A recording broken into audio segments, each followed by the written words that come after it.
প্রায় ৮ মাস বন্ধ থাকার পর আবারও বাংলাদেশি নাগরিকদের জন্য ১২টি ক্যাটাগরিতে ভিসা চালুর সিদ্ধান্ত নিয়েছে ওমান সরকারের। আসসালামু আলাইকুম। আশা করি দেশে এবং দেশে বাইরে থাকা সবাই ভালো আছেন। আজকের এই ভিডিওতে থাকছে ওমান প্রবাসীদের জন্য একটি অত্যন্ত গুরুত্বপূর্ণ সুখবর। দীর্ঘদিন ধরে বন্ধ থাকা বাংলাদেশিদের জন্য ওমানের কর্মী ভিসা খুব শীঘ্রই পুনরায় চালু হতে যাচ্ছে বলে আশার কথা জানিয়েছেন সংশ্লিষ্টরা।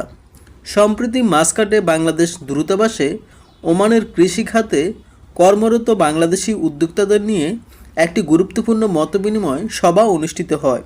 সভায় সভাপতিত্ব করেন ওমানের নিযুক্ত বাংলাদেশের রাষ্ট্রদূত রিয়ার খন্দকার মিসবাউল আজিম।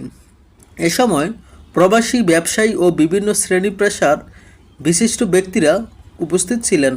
সবাই উদ্যোক্তারা জানান, দীর্ঘদিন ধরে বাংলাদেশি কর্মীদের জন্য ভিসা বন্ধ থাকায় ওমানে বিভিন্ন খাতে বিশেষ করে কৃষি খাতে শ্রমিক সংকট দেখা দিয়েছে।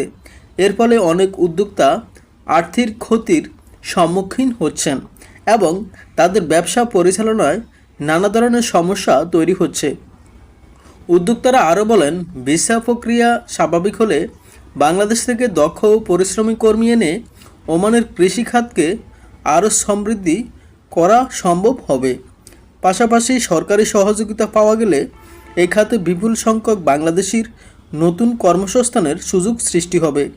এ বিষয়ে রাষ্ট্রদূত খন্দকার মিসবাউল করিম বলেন, চলমান জটিলতাগুলো দ্রুত সমাধানের চেষ্টা চলছে এবং খুব শীঘ্রই বাংলাদেশি কর্মীদের জন্য ভিসা চালু হওয়ার সম্ভাবনা রয়েছে। রাষ্ট্রদূতের এই আশ্বাসে ওমান প্রবাসী বাংলাদেশি ও ব্যবসায়ী মহলে স্বস্তি ও আনন্দের পরিবেশ তৈরি হয়েছে। এখন সবাই অপেক্ষা করছেন কবে আনুষ্ঠানিকভাবে ভিসা চালুর ঘোষণা আসে। ভিউয়ার্স, ওমানের ভিসা চালু হলে হাজার হাজার বাংলাদেশের জন্য নতুন কর্মসংস্থানের দ্বার খুলে যাবে বলে মনে করছে সংশ্লিষ্টরা। এ বিষয়ে আপনার মতামত কি কমেন্ট করে জানাতে ভুলবেন না। ভিডিওটি ভালো লাগলে লাইক দিন এবং শেয়ার করুন। চ্যানেলটি সাবস্ক্রাইব করে আমাদের সাথেই থাকুন।